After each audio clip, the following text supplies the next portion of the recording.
जय मसीह की। हालेलुया। आज का वचन है, बोलो। उत्पत्ति 3 पद 1 से 13 तक पढ़ेंगे। Genesis chapter 3 verse 1 to 13।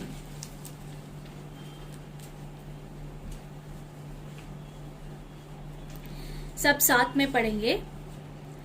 यहोवा परमेश्वर ने जितने बनेल पशु बनाए थे उन सब में सर्प चालाक था, और उसने स्त्री से कहा, क्या परमेश्वर ने सचमुच कहा है कि तू इस वाटिका के किसी भी वृक्ष में से न खाना?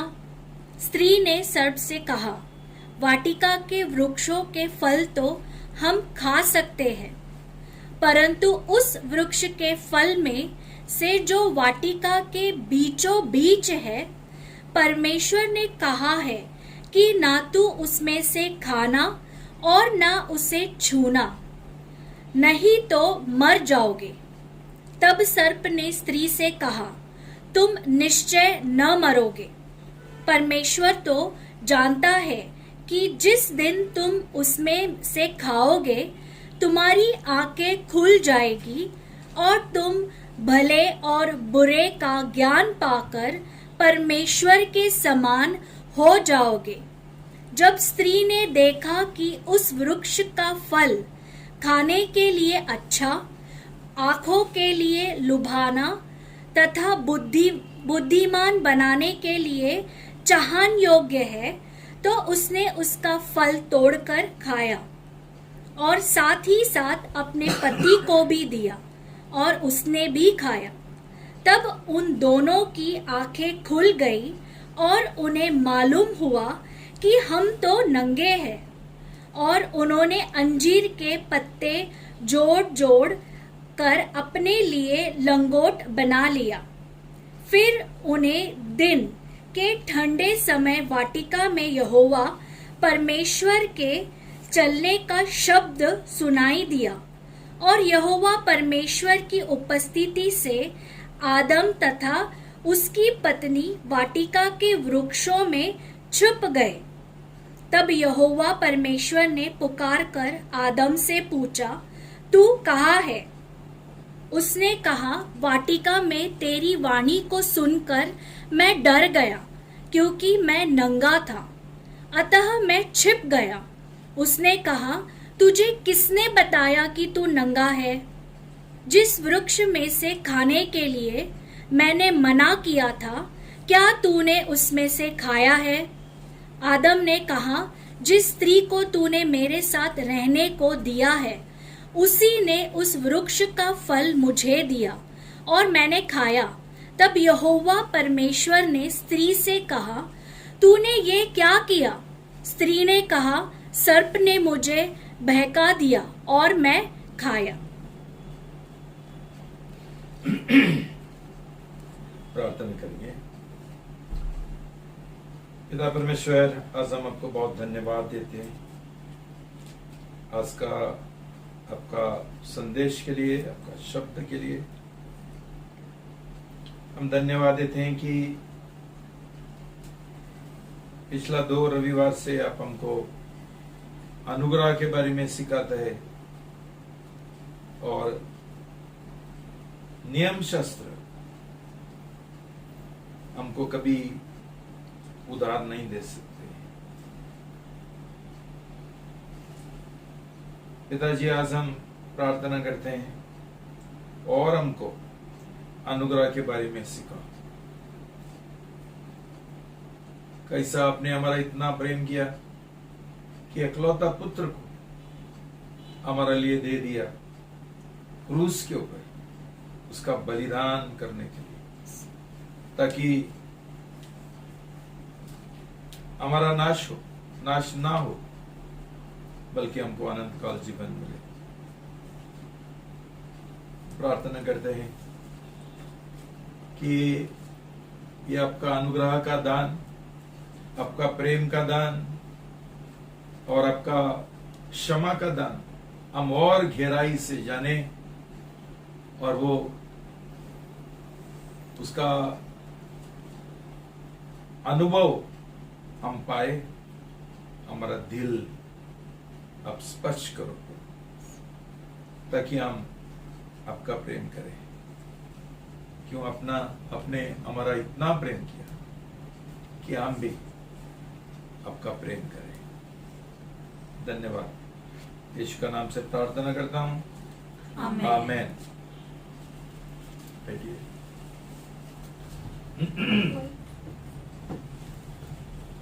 भाई बहनों, 2 रविवार हो गए हम अनुग्रह के बारे में सीख रहे हैं।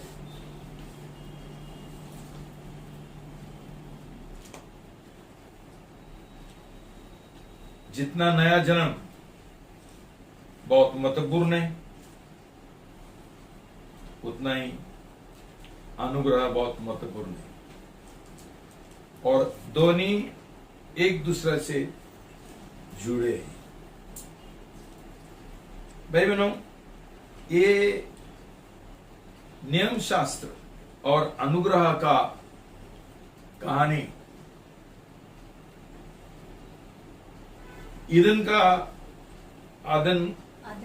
आदन का वाटिका बागीचा में शुरू हो गया। जब भी वहां परमेश्वर ने 2 पेड़ वृक्ष उसने बनाया। एक पेड़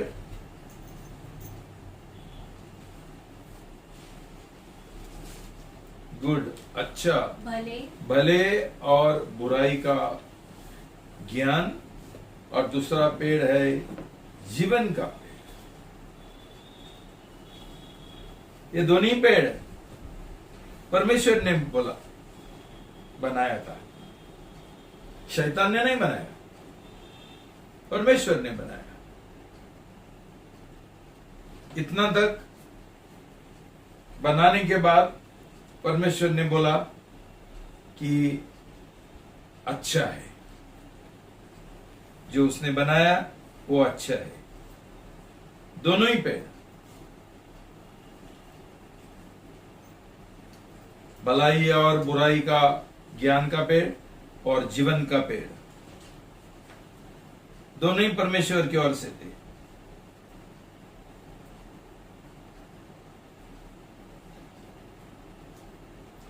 फिर भी परमेश्वर ने बोला ये पेड़ का फल नहीं खाने का। क्यों?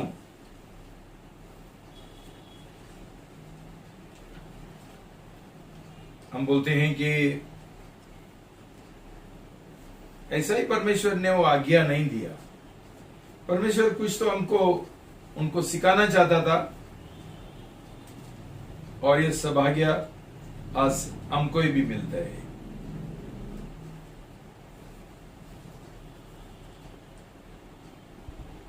भलाई और बुराई का ज्ञान का जो पेड़ है वो एक नियम शास्त्र का चित्र है, वो नियम शास्त्र को दर्शाता है। और जो जीवन का पेड़ है वो परमेश्वर का प्रेम और अनुग्रह को दर्शाता है। भाई बहनों,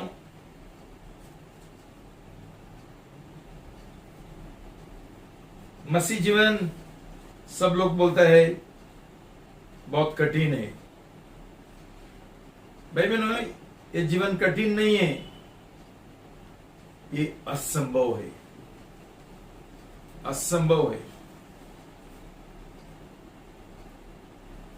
इसलिए परमेश्वर ने उनको बोला ये नियम शास्त्र का जो पेड़ है उसका फल मत खाओ।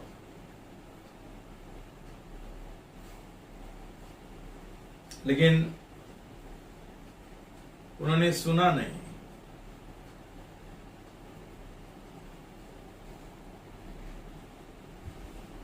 शैतान अनुग्रह का जो सुसमाचार है उसका नफरत करते हैं। क्यों? कि वो जानता है लोग जीवन का जो पेड़ है उसका खाएंगे तो ये लोगों को एक विजय मिलता है, एक अधिकार मिलता है जीवन में राज चलाने के लिए। और शैतान ये नहीं चाहता है।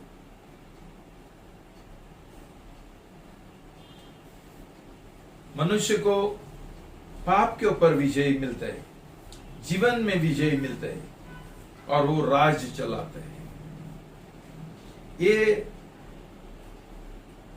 एक सौभाग्य परमेश्वर ने आदम और हवा को दिया था। जब भी उसने ये पृथ्वी रचाया तभी उसने बोला मैं तुझे अधिकार देता हूं। और शैतान चाहता था कि पृथ्वी के ऊपर जो अधिकार है वो उसको मिलना चाहिए।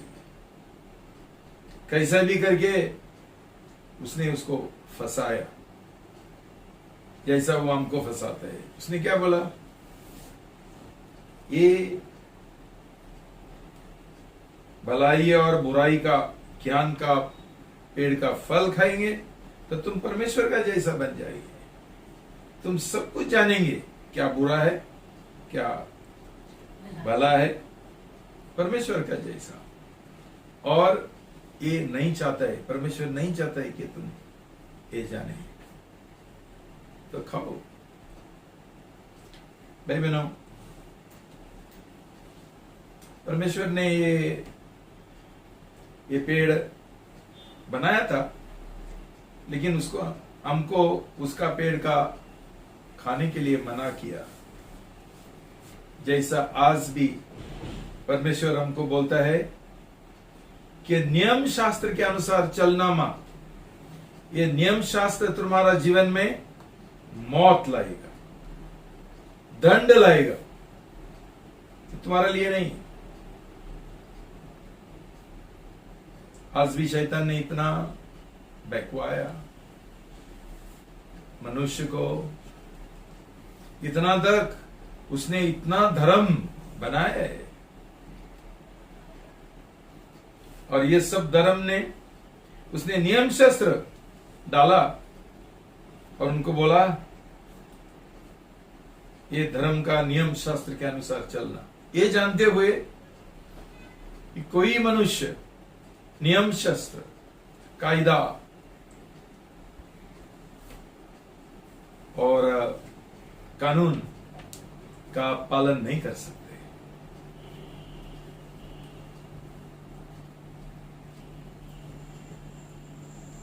इसलिए प्रभु यीशु मसीह को ये दुनिया में आकर हमारा उद्धार का काम पूरा करने के लिए प्रभु यीशु मसीह ने खुद ये नियम शास्त्र का पालन किया और पूरा किया, ताकि हमको कभी ये नियम शास्त्र की ओर निर्भर होने के लिए और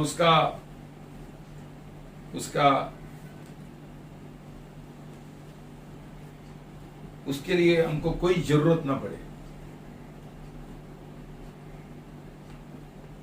ये काम प्रभु ने क्रूस के ऊपर किया, पूरा किया, नियम शास्त्र का पालन करते हुए अंत तक। हम कभी नहीं कर सकते, वो निष्पाप था इसलिए। और हमारे लिए उसने एक नया मार्ग खुला किया,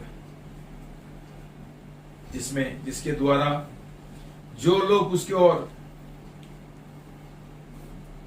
विश्वास करेंगे उनको जीवन का भरपूरी मिलेगा, भरपूरी का अनुग्रह मिलेगा। उनको हर एक आशीष उनको मिल जाएगा। भाई बहनों,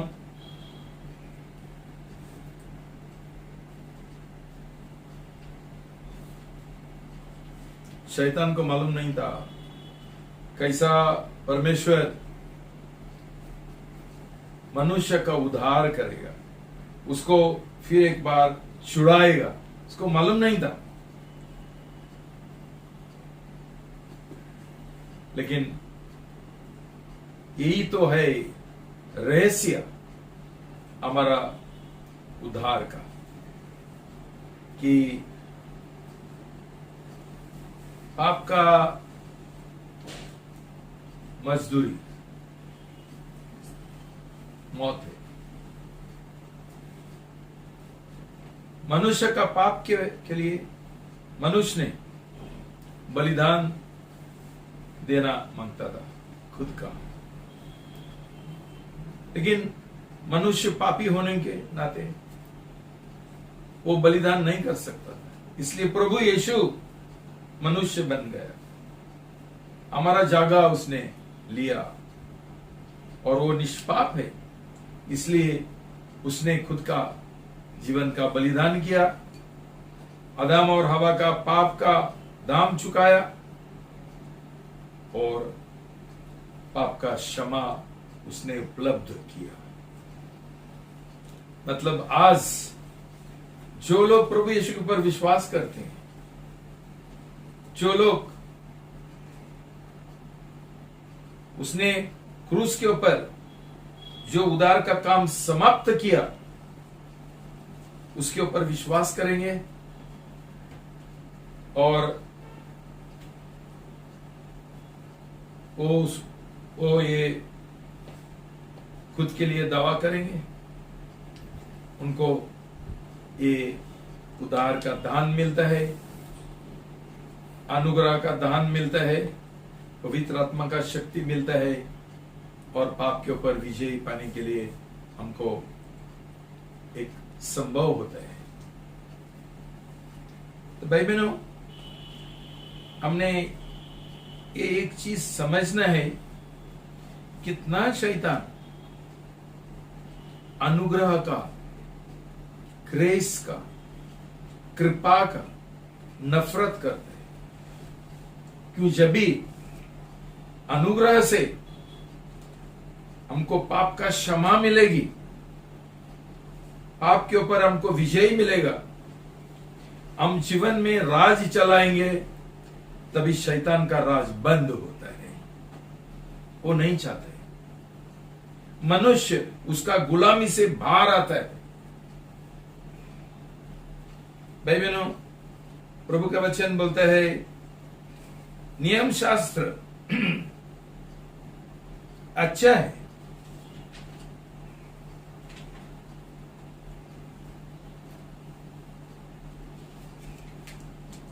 रोमी 7:14, Romans 7:14, रोमी 7:14।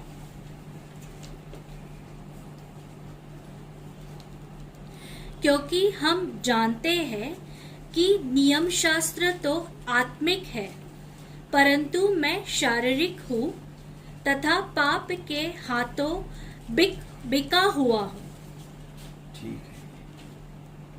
रोमी 7:7 पद 7 पढ़ेंगे।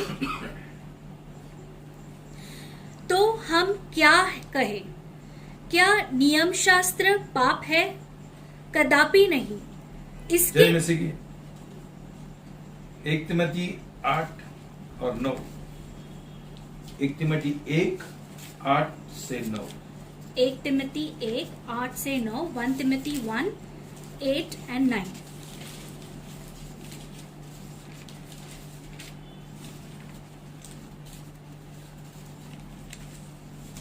पढ़ेंगे। परंतु हम जानते हैं कि यदि कोई नियम शास्त्र का उचित उपयोग करे तो नियम शास्त्र भली है। इस तथ्य पर ध्यान देकर कि नियम शास्त्र नीतिमान जन के लिए नहीं, परंतु निरंकुशों, उपद्रवियों, भक्तिहीनों, पापियों, अशुद्ध, अधर्मियों तथा माता पिता की हत्या करने वालों हत्यारों। जय मसीह की। परमेश्वर का वचन बोलता है नियम शास्त्र अच्छा है, भला है, पवित्र है, आत्मिक है।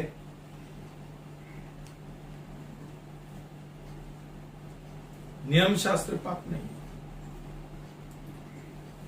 फिर भी परमेश्वर ने आदम हवा को बोला उसका फल मत खाओ। क्यों? ये नियम शास्त्र सिर्फ हमको परमेश्वर का एक जो पवित्रता का जो प्रमाण है, स्टैंडर्ड है, दर्जा है, वो दिखाता है, लेकिन उसके पास शक्ति नहीं है। ये 10 आज्ञा जो है उसका पालन करने के लिए कोई शक्ति नहीं है। इसलिए ये हमको नित्य महत्व नहीं दे सकता है, हमारा उद्धार नहीं हो सकता है नियम शास्त्र पालन करने से।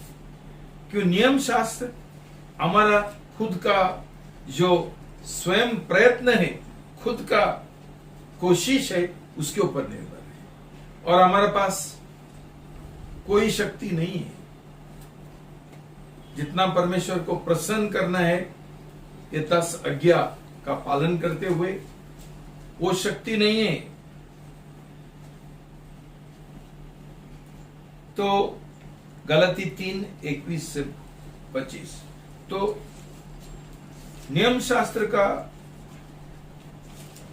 किरदार क्या है, उसका भूमिका क्या है, पढ़ेंगे। गलातियों 3:21 से 25 पढ़ेंगे। Galatians 3 verse 21 to 25। तो क्या नियम शास्त्र परमेश्वर की प्रतिज्ञाओं के विरोध है? कदापि नहीं। यदि ऐसी नियम शास्त्र दी गई होती तो जीवन प्रदान कर सकती थी, तो वास्तव में नीतिमत्वता नियम शास्त्र पालन पर निर्भर होती। परंतु पवित्र शास्त्र ने सबको पाप के अधीन ठहरा दिया, जिससे कि वह प्रतिज्ञा जो विश्वास द्वारा यीशु मसीह में है, विश्वास करने वालों के लिए पूर्ण हो। परंतु विश्वास के आने से पूर्व हम नियम शास्त्र के संरक्षण में बंदी थे, और विश्वास के प्रकट होने तक हम उसी के नियंत्रण में रहे। इस प्रकार मसीह तक पहुंचने के लिए नियम शास्त्र हमारी शिक्षक बन गई है, जिससे हम विश्वास द्वारा नीतिमान गिने जाए। परंतु जब विश्वास आ चुका है तो अब हम शिक्षक के अधीन नहीं रहे। जय मसीह की। भाई बहनों, परमेश्वर ने नियम शास्त्र क्यों दिया? गलती में लिखा है कि नियम शास्त्र एक शिक्षक है, एक ट्यूटर है, एक स्कूल मास्टर है, जो हमको जीवन का मार्ग दिखाते हैं। आपको याद है पौलुस बोलता है कि मैं जो सही है वो करना चाहता हूं, लेकिन मेरे पास नहीं होता है। मैं जानता हूं क्या भला है क्या बुरा है, फिर भी मैं बुराई करता हूं। क्यों? मेरा अंदर एक पाप का सिद्धांत है, एक शक्ति है मेरे अंदर जो मुझे सही जो है वो करने के लिए देता नहीं। और जब भी परमेश्वर का अनुग्रह से उसका उद्धार हो गया, नया जन्म पाया, तब भी उसको मालूम पड़ा कि ये रहस्य क्या है। तो अंत में ये नियम शास्त्र ने पौलुस को प्रभु यीशु तक पहुंचा दिया। मतलब ये नियम शास्त्र जो इतना अच्छा से वो जानता था और उसका पालन करने के लिए इतना कोशिश करता था, फिर भी उसके पास नहीं हुआ, फिर भी वो पाप में गिर रहा था। लेकिन जब भी प्रभु यीशु के साथ उसका मुलाकात हो गया, वो समझ गया और खुद को बोलता है, मैं कितना अभागा मनुष्य हूं। और जब भी वो प्रभु यीशु को उसने स्वीकार किया, उसके ऊपर विश्वास किया, रोमी 8:1 में वो बोलता है, अभी इसलिए प्रभु यीशु में कोई दंड नहीं है। भाई बहनों, ये एक नतीजा है सही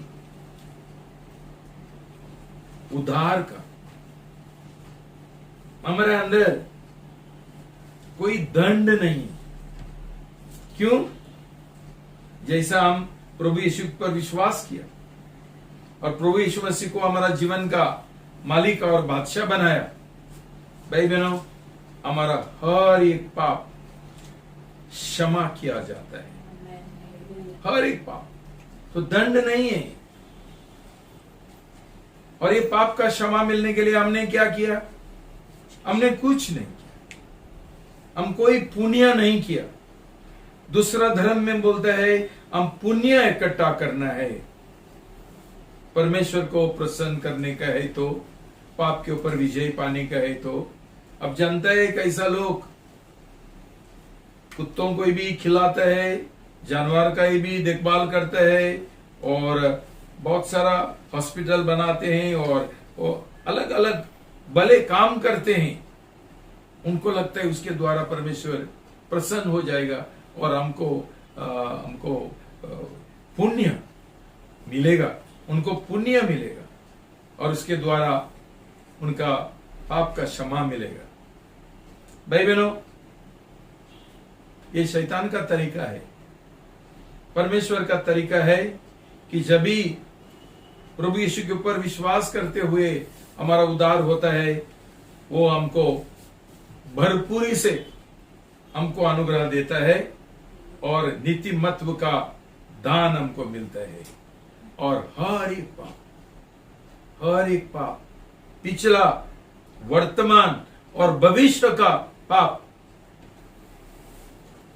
क्षमा हो जाता है। भाई बहनों, इसके लिए उसको सुसमाचार बोलता है ना। खुश खबर ये है कि हमको शैतान का जेल से, बंदीगृह से हमको पूरा छुटकारा मिलता है। प्रभु का वचन बोलता है कि हमारा पाप क्षमा हो गया, पिछला हमारा जीवन पाप का बीत गया और अभी हम नया सृष्टि रचना बन गया।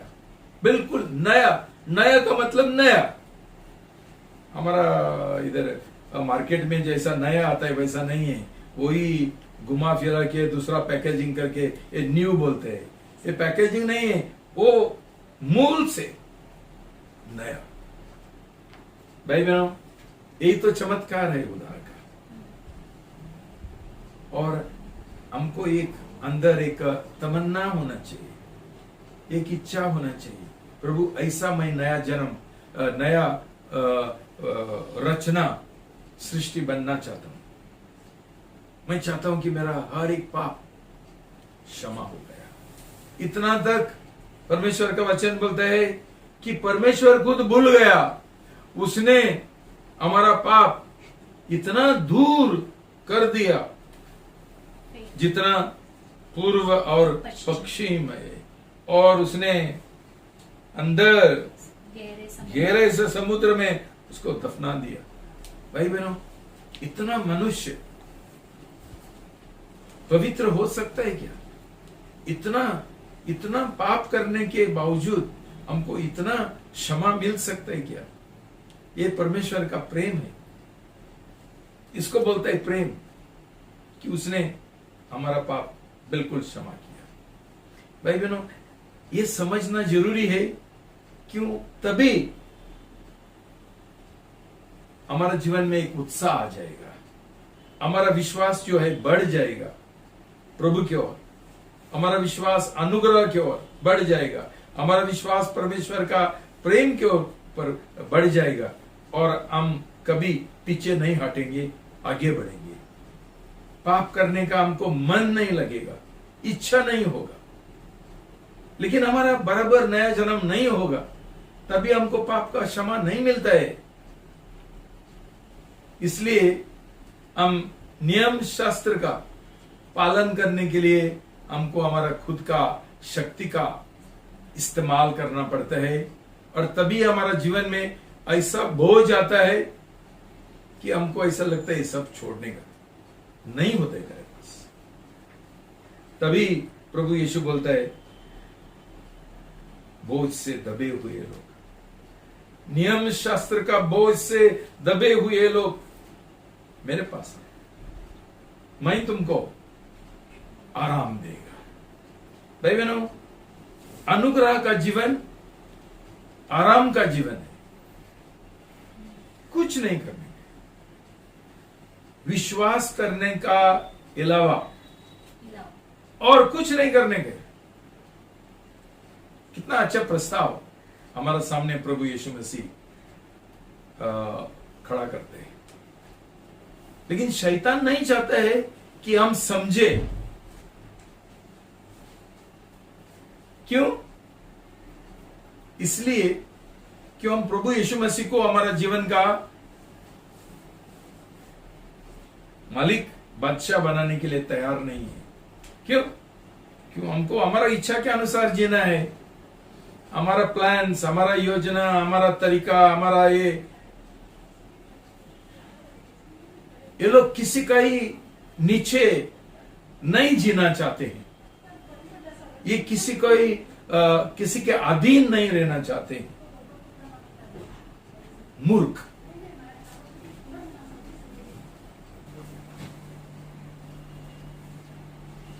भाई बहनों, सचमुच ये मूर्खता है। क्यों? ऐसा पापी लोग प्रभु के अधीन रहने के लिए तैयार नहीं है, प्रभु का गुलाम बनने के लिए तैयार नहीं है, लेकिन शैतान का गुलाम बनने के लिए तैयार है। ये गुलामी अच्छा लगते है, स्वयं का गुलाम। मुझे जैसा मुझे चाहिए वैसा। मुझे मालूम पड़ता है हमारा कलीसिया में भी बहुत लोगों को मेरा सलाह मार्गदर्शन लेने के लिए उनको अच्छा नहीं लगता है कि उनका उद्धार नहीं हुआ। ये लोग क्या करते हैं? चुपके चुपके जैसा चाहिए वैसा करते हैं। क्यों? उनका उद्धार नहीं हुआ। ये शैतान का गुलाम है। ये लोग बोलते हैं हम सिर्फ पिताजी को इन्फॉर्म करेंगे, हम उसका परवानगी नहीं लेंगे। ऐसा क्यों? क्यों ये मन है? उनका उद्धार नहीं हुआ। ये शैतान का गुलाम है और ये उनका मर्जी के अनुसार जीना चाहते हैं और उनको नहीं चाहिए किसी का दबाव। तो भाई बहनों, ये शैतान ने बहुत बुरा काम किया आदम का जीवन में और सब मनुष्य जात का जीवन में। हमको गुलाम बना के रखा है और हम कुछ नहीं कर सकते।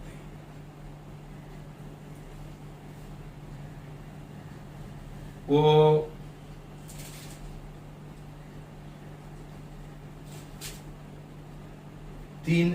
उत्पत्ति 3:22 से 24।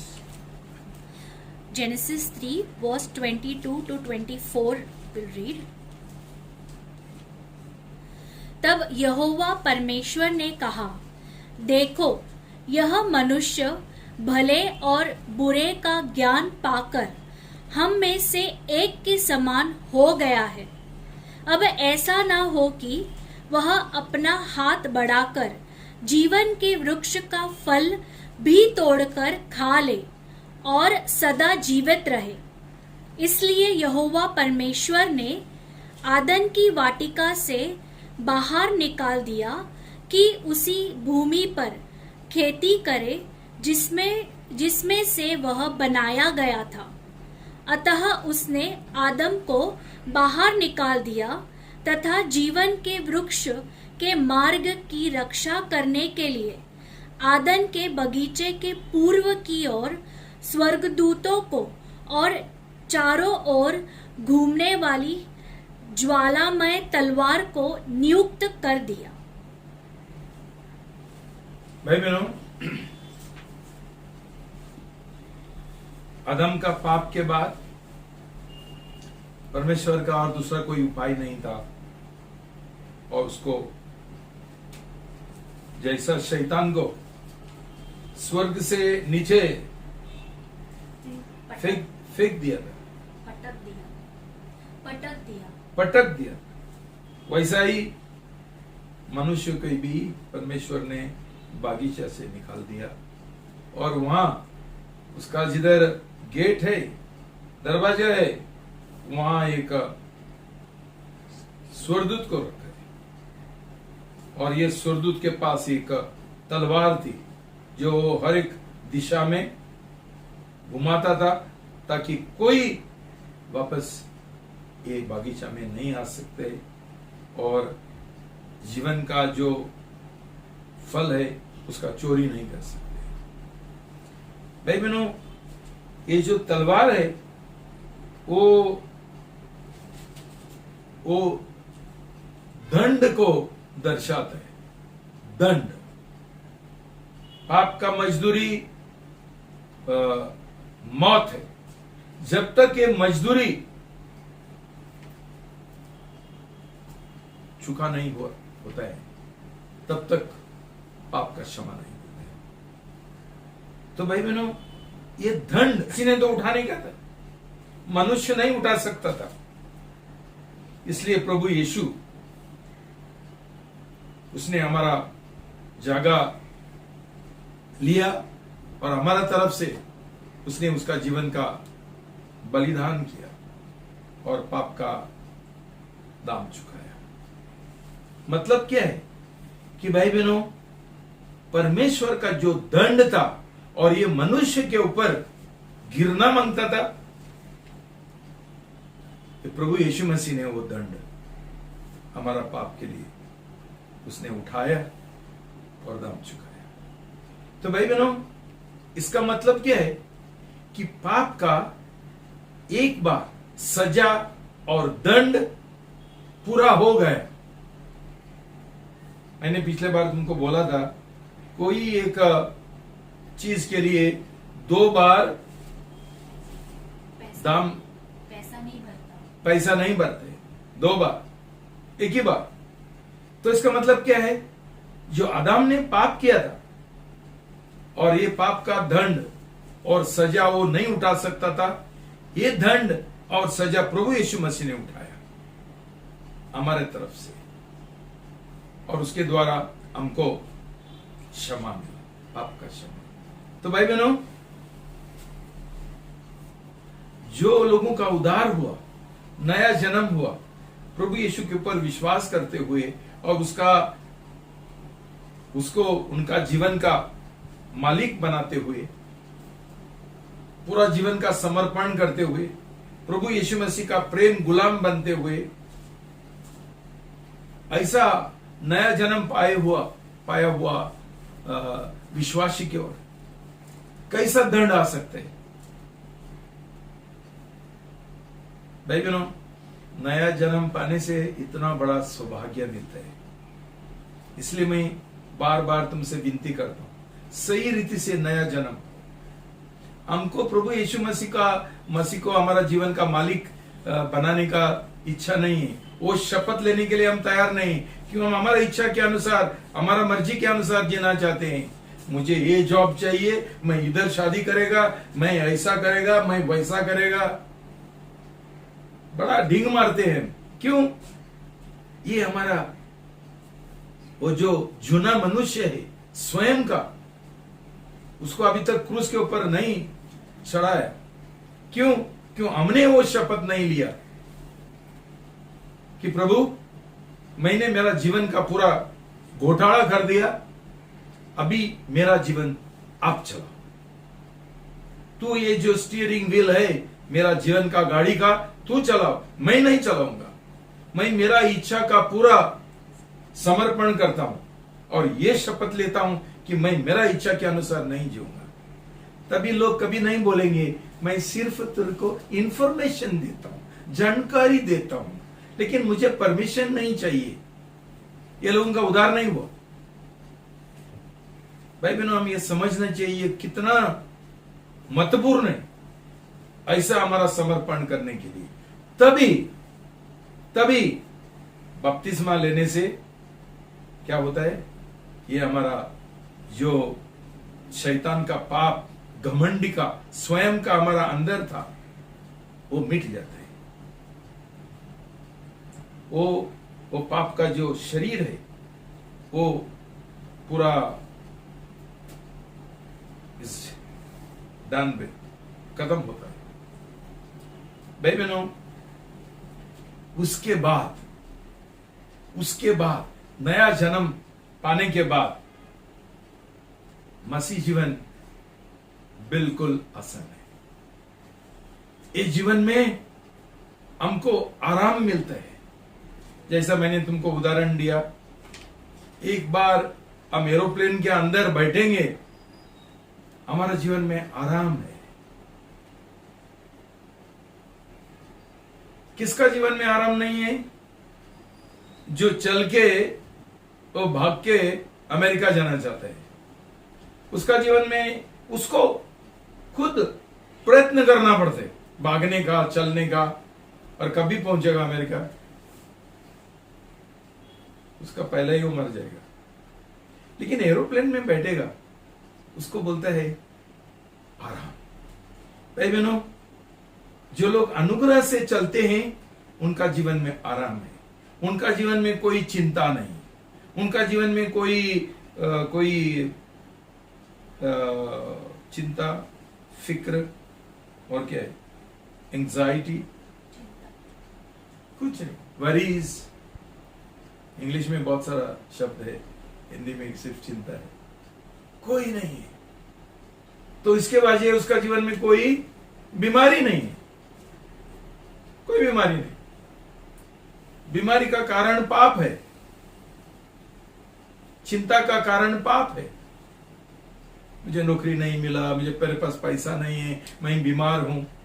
इसका पीछे कारण क्या है, वजह क्या है? पाप, उद्धार नहीं हुआ। आज तो कितना सारे लोग कोरोना वायरस से डर के जी रहे हैं। क्यों? उनका उद्धार नहीं हुआ। क्यों? जिनका उद्धार हो गया, ये लोग आराम का जीवन, शांति का जीवन जी रहे। क्यों? ये लोग प्रभु में हैं, प्रभु उनके अंदर है। ये लोगों का नया जन्म हुआ, ये लोग परमेश्वर का राज में है।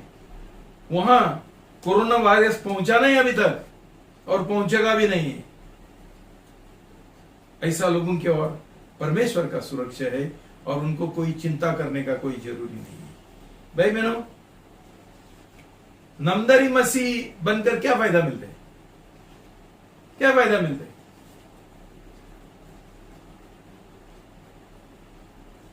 कोई फायदा नहीं।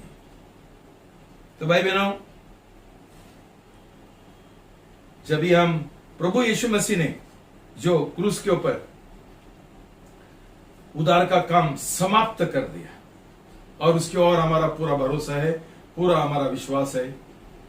भाई बहनों, सिर्फ विश्वास करने का है, और हमको हर एक आशीष मिलता है, हर एक आशीष मिलता है। भाई बहनों, आज तुम्हारा जीवन में चमत्कार चाहिए, तो तुम्हारा नया जन्म हुआ है वो नहीं हुआ, वो जांच लो। तुमको कोई आशीष चाहिए, नया जन्म हुआ वो नहीं हुआ वो जांच लो कि उसके बाद जीवन पूरा नया है, नया सृष्टि। हर एक जो प्रतिज्ञा परमेश्वर ने, जो लोग नया करार में प्रवेश करते उनके लिए रखा है, वो सब उनका है, ये उनका विरासत है, ये उनका दान संपत्ति है, ले लो। लेकिन हमको हमारा जीवन का मालिक प्रभु यीशु मसीह को करने के लिए हम पीछे हटते हैं।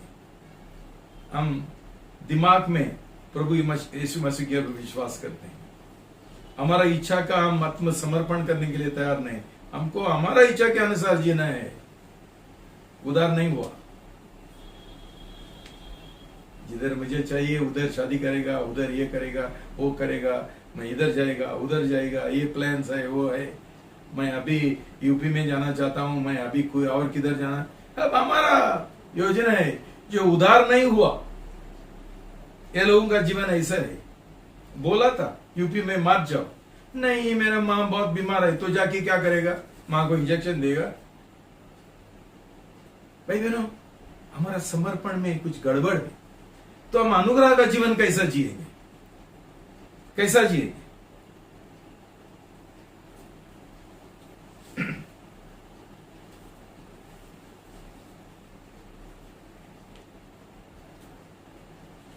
भाई बहनों, प्रभु को धन्यवाद कि ये तलवार का, ये दंड का पूरा पूरा पूरा असर प्रभु यीशु मसीह पर किया। भाई बहनों, जब भी हम प्रभु यीशु मसीह का मौत के बारे में हम सोचते हैं, देखते हैं, फिल्म भी देखते हैं, वो भी देखते हैं, वहां हमको क्या महसूस होता है? ये परमेश्वर का प्रेम हमारे। भाई बहनों, ये प्रेम देखते हुए हम हमारा जीवन का समर्पण करने के लिए तैयार नहीं है, तो क्या फायदा हो गया प्रभु यीशु मसीह का मौत का, उसका लहू का? बहुत लोग प्रभु यीशु मसीह का लहू का उल्लेख करते हैं और जिक्र करते हैं, बोलते हैं प्रभु यीशु मसीह का हम हमेशा प्रतिदिन ये लगाते हैं, क्या लहू लगाते हैं। भाई बहनों, तुमको प्रभु यीशु मसीह का लहू का कोई हक है क्या? हक है? ये सोच लो बोलने से पहले। ये लहू प्रभु यीशु मसीह का है। तुमने प्रभु यीशु मसीह को स्वीकार नहीं किया, तुम्हारा जीवन का समर्पण नहीं किया, वो किधर से लाएंगे तुम लोग? ये खून प्रभु यीशु में है। वो प्रभु यीशु अलग और खून अलग नहीं है कि प्रभु यीशु मसीह का बिना हमको प्रभु यीशु मसीह का जो खून है उसका फायदा हमको मिल सकता है। हमारा पाप क्षमा करने वाला, हमारा पाप धोने वाला प्रभु यीशु मसीह का लहू है। हमने प्रभु यीशु मसीह को स्वीकार नहीं किया। हम क्या प्रभु यीशु मसीह का लहू, मुझे डाक लो, लहू से डाक लो, और तेरा उद्धार ही नहीं हुआ, तेरा नया जन्म हुआ ही नहीं। कौन तेरा ये है? सुरक्षा कौन है? किधर से आएगा? चंगाई कौन देगा? जब तक हमारा नया जन्म नहीं होता है, भाई बहनों, हमको कोई सुरक्षा नहीं। कोरोना वायरस होने दो, वो कोई बीमारी का, कोई आशीष का हमको हक नहीं, अधिकार नहीं, कुछ नहीं मिलेगा। इसलिए मैं आपसे पूछना चाहता हूं, कितना टाइम लगेगा उद्धार पाने के लिए, नया जन्म पाने के लिए? कितना टाइम लगेगा? किसमें तुम लोग व्यस्त है, बिजी है? ये सोचो। क्यों इतना सारा जो परमेश्वर का आशीषें है, सौभाग्य है, फायदा है, उसका अनुग्रह है, उसका उपकार है, उसका एहसान है, वो सब कुछ हम खो बैठे, खोते हैं। क्यों ये इतना देरी? सिर्फ हमारा इच्छा को प्रसन्न करने के लिए, हमारा स्वयं को प्रसन्न करने के लिए कि मुझे मेरे रीति से जीना है। भाई बहनों, प्रभु यीशु मसीह ने सिर्फ एक मार्ग खुला किया, उसका मौत के द्वारा, लहू के द्वारा, दो मार्ग नहीं। तो हमारा फायदा है ऐसा करने से।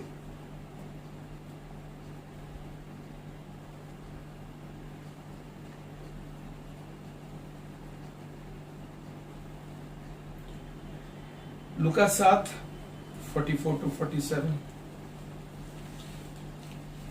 लूका 7:44 से 47 पढ़ेंगे।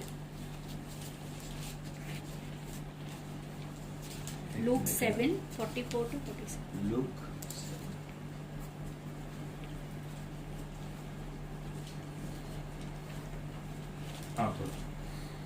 पढ़ेंगे। फिर उस स्त्री की ओर पलटकर उसने शिमोन से कहा, क्या तू इस स्त्री को देखता है? मैं तेरे घर में आया, पर तूने मेरे पैर धोने के लिए पानी तक न दिया, परंतु इसने अपने आंसुओं से मेरे पैरों को भिगोया और अपने बालों से पोंछा। तूने मुझे नहीं चूमा, पर जब से मैं आया हूँ इसने मेरे पैरों को चूमना न छोड़ा। तूने मेरे सिर पर तेल नहीं मला, पर इसने मेरे पैरों पर इत्र मला है।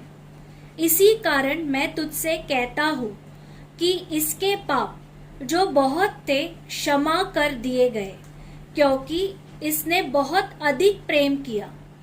पर वह जिसके थोड़े से अपराध क्षमा किए गए, थोड़ा प्रेम करता है।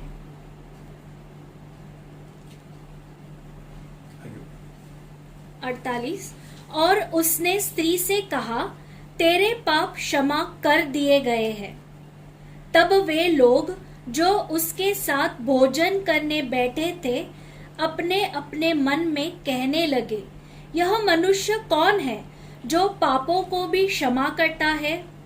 यीशु ने उस स्त्री से कहा, तेरा विश्वास ने तेरा उद्धार किया है, कुशल से चली जा।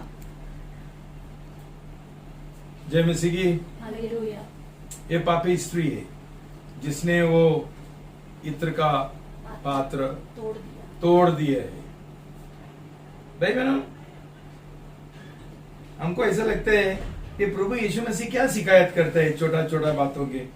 मुझे किस नहीं दिया, मेरा पैर नहीं धोया, मुझे तेल नहीं लगाया।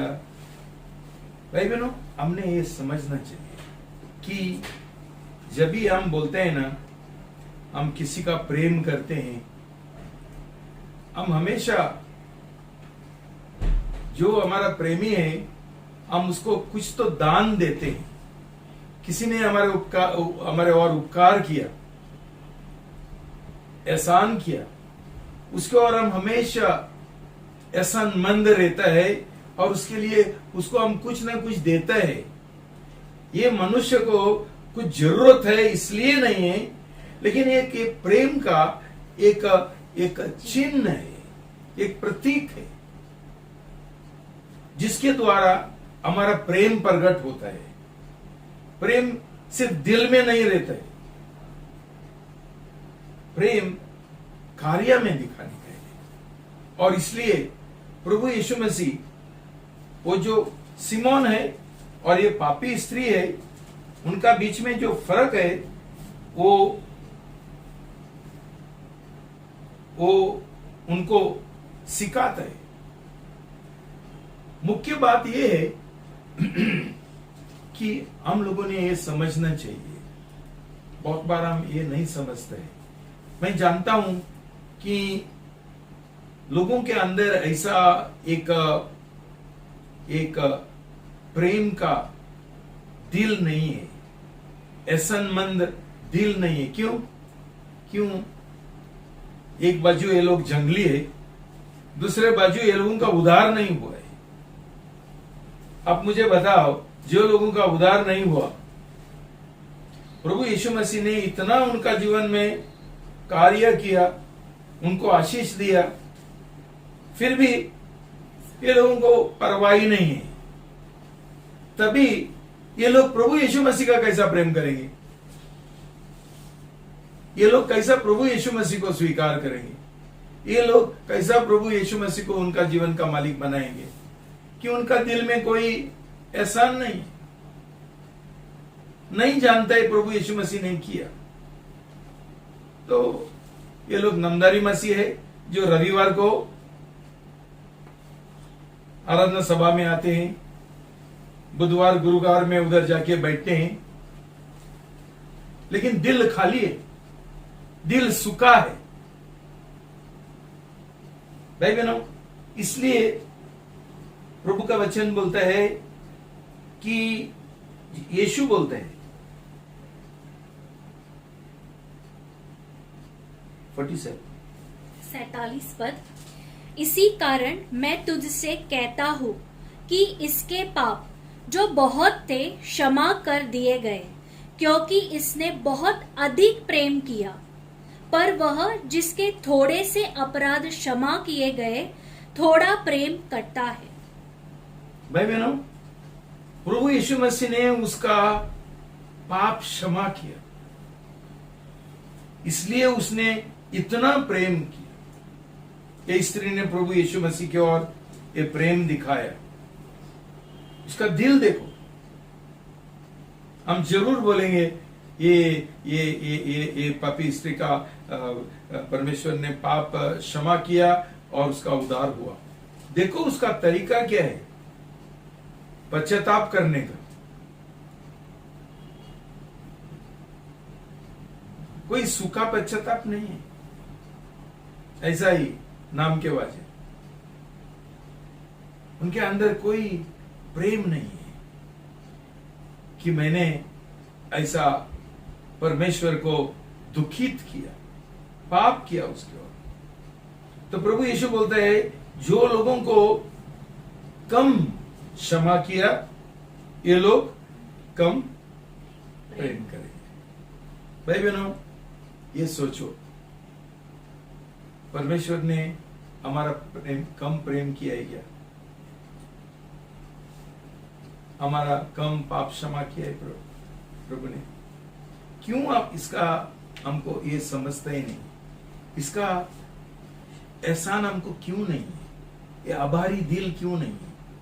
इसलिए हम प्रभु का प्रेम नहीं करते हैं कि हम नहीं जानते हैं कि हमारा पाप क्षमा हुआ, क्यों हमारा उद्धार ही नहीं हुआ। तो भाई बहनों, तुमको तुम्हारा उद्धार होना है, तुमको एक पश्चाताप का मन चाहिए। परमेश्वर का वचन बोलता है रोमी 2:18 ऐसा कुछ है। रोमी 2:4, रोमन्स 2:4, यह तू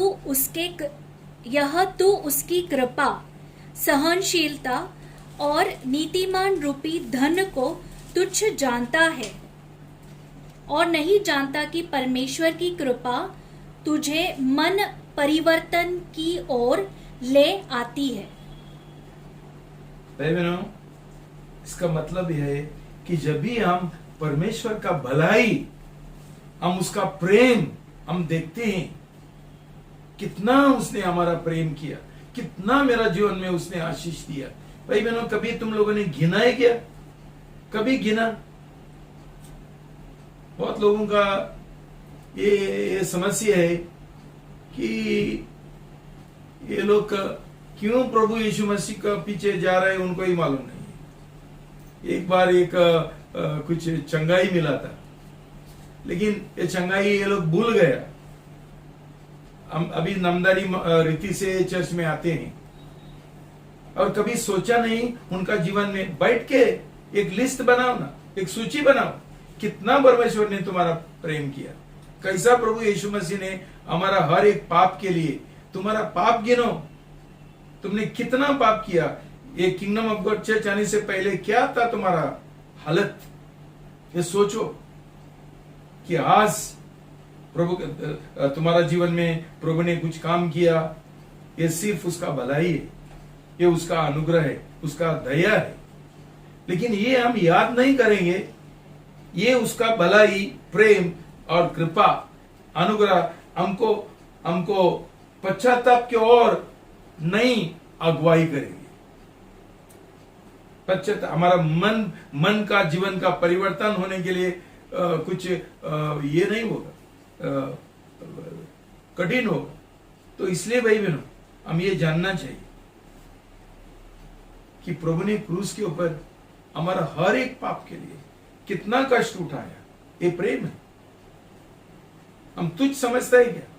ये जो प्रभु यीशु मसीह ने क्रूस के ऊपर जो काम किया, हमारा उद्धार का काम समाप्त किया, कि हमको कुछ नहीं करने गए, ये क्या छोटी बात है? ये स्त्री समझ गई कि उसका पाप बहुत बड़ा था और परमेश्वर ने, प्रभु यीशु मसीह ने उसके ओर दया दिखाया, अनुग्रह दिखाया, प्रेम दिखाया, और इसलिए उसने बोला, प्रभु यीशु ने उसने बोला, तेरा पाप क्षमा हो गया। भाई बहनों, ये जानकारी हमको होना चाहिए।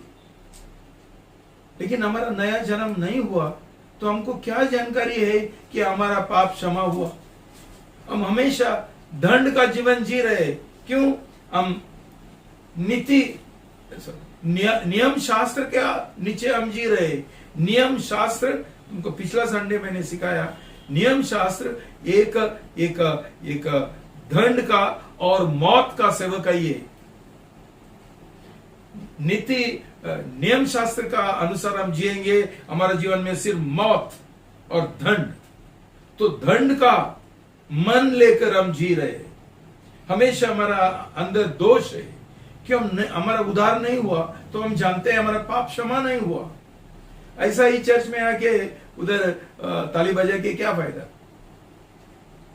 भाई बहनों, ये मेरा एक फिक्र है तुम्हारे और क्या करने का। जो लोगों ने बपतिस्मा लिया लेकिन उनका उद्धार नहीं हुआ, बड़ा चिंता है। मैं बेकार जीवन, बेकार, सिर्फ संसार का पीछे जाने का है।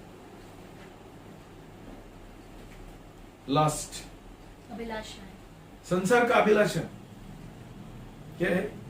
मुझे पढ़ाई करने का है, मुझे अच्छा नौकरी चाहिए, पैसा कमाने का है, शादी करने का है। यही है हमारा।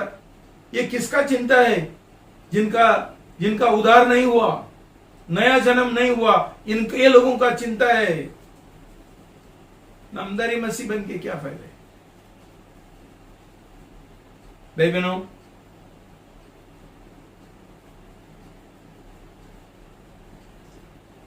भाई बहनों, जब भी हमारा नया जन्म होता है, हम पापी नहीं है।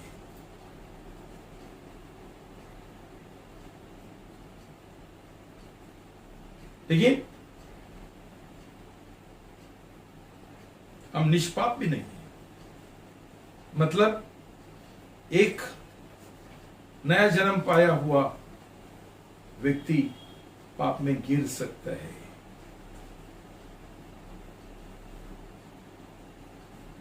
लेकिन पाप में गिरने से वो पापी नहीं बनते।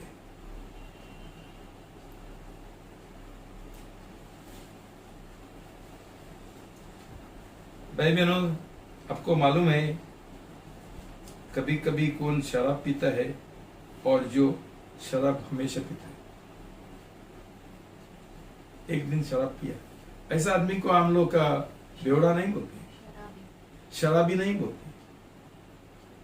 लेकिन जो दिन रात शराब पीते, जैसा एक स्वर दुखर कीचड़ में जीना चाहता है, ये पापी का एक उदाहरण है, एक चित्र है। उसको पाप का जो कीचड़ है वो अच्छा लगता है।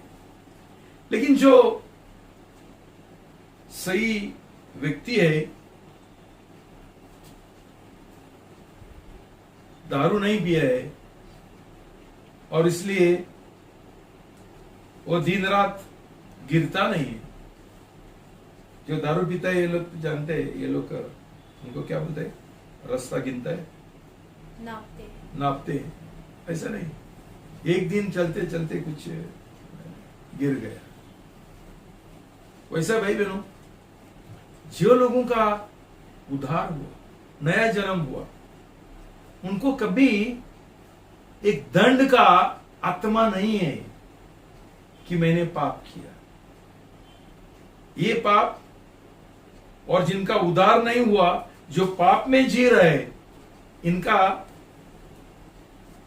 परिस्थिति अलग है। प्रभु का वचन बोलता है,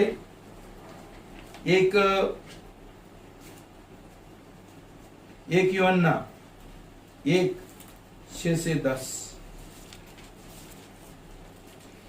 1 John 1:6-10।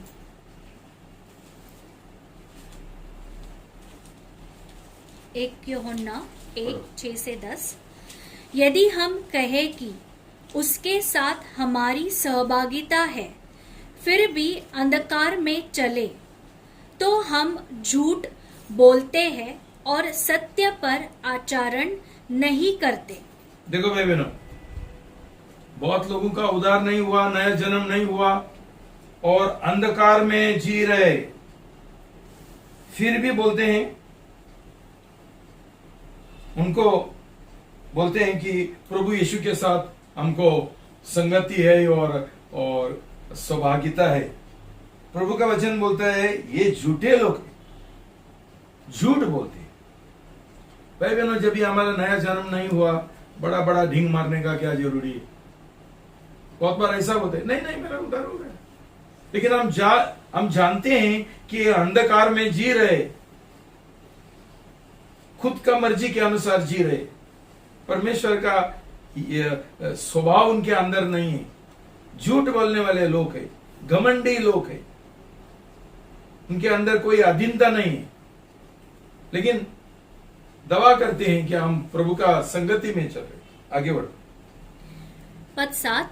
परंतु यदि हम ज्योति में चले, जैसे वह स्वयं ज्योति में है, तो हमारी सहभागिता एक दूसरे से है, और उसके पुत्र यीशु का लहू हमें सब पापों से शुद्ध करता है।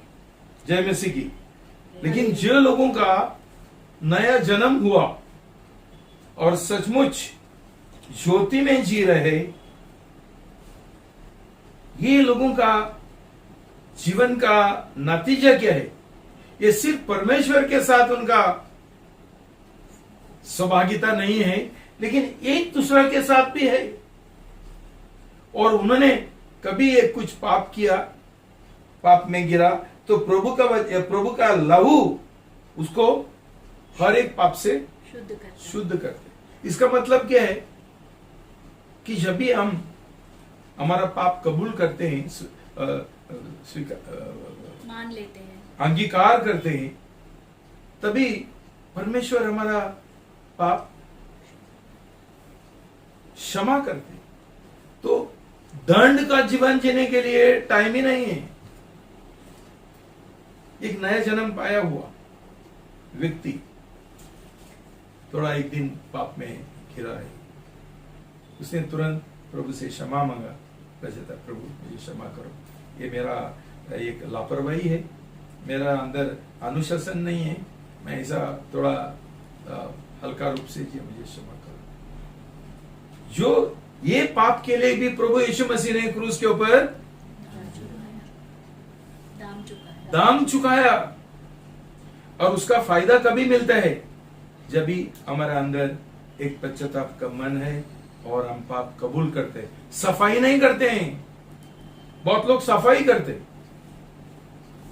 उनका पश्चाताप नहीं है, उनका सफाई है। आगे आते हैं, सफाई करते हैं, बहस करते हैं, प्रूव करना चाहते हैं मैंने ये गलती नहीं किया। भाई बहनों, इनको सही पश्चाताप का मन नहीं है और उनका पाप क्षमा भी नहीं होता। आगे बढ़ो। यदि हम कहें कि हम में पाप नहीं, तो अपने आप को धोखा देते हैं और हम में सत्य नहीं है। हम कोई तो बोलेगा कि मुझ में पाप नहीं है, मतलब कितना ही भी हम ये होने दो, नया जन्म हुआ है लोग होने दो, हम ऐसा नहीं बोल सकते कि हम कभी पाप में नहीं गिरते हैं, तो हमारे अंदर कोई पाप नहीं है। प्रभु का वचन बोलता है ये लोग झूठे लोग हैं। एक बाजू हम पापी नहीं है, मतलब हम शराबी नहीं है, लेकिन एक दिन पिया तो हम शराबी नहीं बनते हैं, तो हम पापी नहीं है, हम लोग पवित्र है। लेकिन पाप में कभी गिरेगा, हम पाप कबूल करेंगे, उसका क्षमा मांगेंगे। हमारे अंदर कोई दंड नहीं है, कोई दोष नहीं है। क्यों? प्रभु का लहू हमको ये पाप से धो लेता है, हमको क्षमा करते हैं। तो भाई बहनों, रोमी 8:1, प्रभु यीशु मसीह में कोई दंड नहीं है। ऐसा जीवन तुमको नहीं जीना है क्या भाई बहनों? ऐसा जीवन हम नहीं जिएंगे, हमारे ऊपर बहुत सारा बीमारी, बहुत सारा गड़बड़ आ सकते हैं। क्यों? जिधर वेयर देयर इज अनकन्फेस्ड सिन, कबूल नहीं किया ऐसा पाप रहेगा, वहां शैतान घुस जाते हैं और तकलीफ तुमको होगा, समस्या तुम्हारा जीवन में आएगा। क्यों? कि तुमने तुम्हारा पाप कबूल नहीं किया, पश्चाताप नहीं किया, सफाई किया, दंड आएगा। भाई बहनों, प्रभु यीशु मसीह ने वहां हमारा पाप के लिए दाम चुकाया, लेकिन वो दाम का फायदा हमको मिलने के लिए हमारे अंदर एक पाप का पश्चाताप का एक आत्मा तो होना चाहिए, हम कबूल तो करना चाहिए। जरूर प्रभु हमको क्षमा करेगा।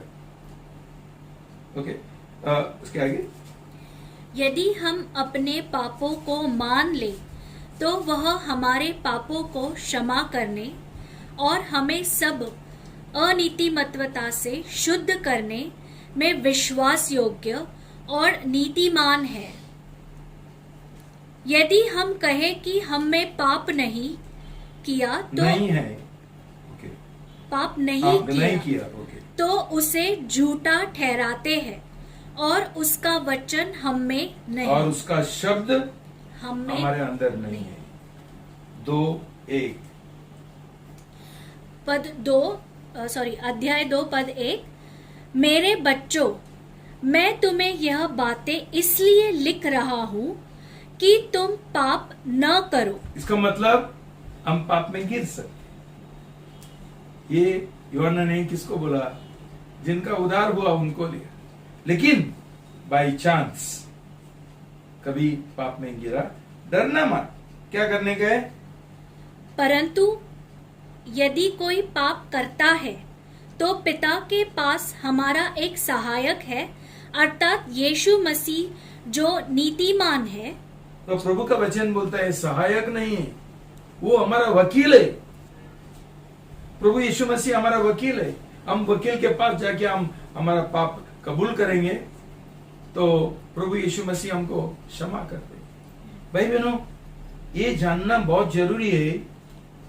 जब भी हमको ये विश्वास होगा कि प्रभु यीशु मसीह ने उसका अनुग्रह से हमारा हर एक पाप क्षमा किया, जब भी हमारा नया जन्म हुआ, क्या जीवन है, क्या शांति का जीवन है, क्या आनंद का जीवन है। लेकिन भाई बहनों, तुम्हारा नया जन्म नहीं होगा और ऐसा ही 11 बजे आते रहेंगे, बोलेंगे सब चीज ठीक है। भाई, मुझे बहुत दुख होता है। अब प्रभु यीशु मसीह को कितना दुख होता है वो देखो, कितना उसने एक लहू बहाया और उसका क्षमा का एक वाटरफॉल, झरना, दबदबा उसने हमारे लिए उपलब्ध किया कि हमको हमारा पाप का क्षमा पाने के लिए और शुद्ध होने के लिए हमको कोई इच्छा नहीं है। भाई बहनों, प्रभु यीशु मसीह ने हमेशा पहला बोला, तेरा पाप क्षमा हो गया, अभी तू जा सकते है, तेरा बिछाना, बिस्तर उठा के जाओ। लेकिन पहला क्या है? तुम्हारा पाप क्षमा हुआ। भाई बहनों, ये हम जानना चाहिए। जब भी हमारा दिल में ये हमको एक आश्वासन मिलेगा कि हमारा पाप पूरा क्षमा हुआ, क्यों? हम लोग नया जन्म पाए हुए लोग हैं, जिन्होंने पूरा जीवन का समर्पण किया और प्रभु के लिए जी रहे। भाई बहनों, हमारा जीवन ही बदल जाएगा, हमको कोई चिंता नहीं रहेगा। प्रभु का अनुग्रह से हर एक हमारा जरूरत पूरा होगा। हमको परमेश्वर का जो ये है खजाना है और जो धन संपत्ति है, उसके और हमको पूरा हक है। चंगा चाहिए चंगा ही मिलेगा, और चाहिए ये मिलेगा, सब कुछ मिलेगा कि तू अभी परमेश्वर का संतान है, परमेश्वर का राज में है, और हर एक तरीका का सुरक्षा हमारे और है। भाई बहनों, पहला ये था ही करो कि तुम्हारा नया जन्म हुआ और तुम्हारा हर एक पाप क्षमा हुआ, तुम अभी एक नया रचना है। उसका बिना ये सब नियम शास्त्र है जो बहुत कष्ट उठा के हमको जीना है, पर फिर भी हमको प्रभु से कुछ नहीं मिलेगा। प्रभु तुमको आशीर्वाद। जय मसीह। प्रार्थना करें। पिता परमेश्वर, बहुत धन्यवाद देते हैं कि आपने इतना अद्भुत तरीका चुना है हमको हमारा पाप का क्षमा मिलने के लिए। कितना बड़ा बलिदान किया, आपका एकलौता पुत्र का बलिदान किया। हमको क्षमा करो प्रभु कि हम ये सब कुछ इधर दिमाग में जानते हैं, लेकिन उसका अनुभव हमने नहीं पाए। हमने दुर्लक्ष्य किया, बहुत लापरवाही किया हमारा आत्मिक जीवन में। हम सिर्फ संसार का आशीषों का पीछे भाग रहे। शादी हो गया और मैं एग्जाम पास हो गया, यही है हमारा। इसके ऊपर प्रभु हमारा पूरा जीवन व्यस्त है, हमारा सोच विचार और हमारा हर एक का इच्छा। हमको क्षमा करो प्रभु, और हमारा दिल को स्पर्श करो, आंखें हमारा खोल दो, हम ये जानने के लिए प्रभु आपने हमारा कितना प्रेम किया, कितना हमको आशीष आपने दिया, कितना सालों से आप अपना हमारा सुरक्षा करते हैं। और प्रभु यीशु के ओर देखते हुए उसका मौत, उसका लहू हमारा दिल को पिघलाना प्रभु, ताकि हम, जिसने हमारा इतना प्रेम किया, हम भी उसका प्रेम करें और हमारा पूरा प्रेम समर्पण उसके ओर करें। धन्यवाद देता हूं प्रभु कि आप हमारा उद्धार का परमेश्वर है। नहीं चाहता है किसी का भी नाश हो, लेकिन सब लोगों का उद्धार के पाप से मुड़ते हुए उनको नया जन्म मिले। धन्यवाद। प्रार्थना यीशु का नाम से प्रार्थना करता हूं, आमीन। God bless you.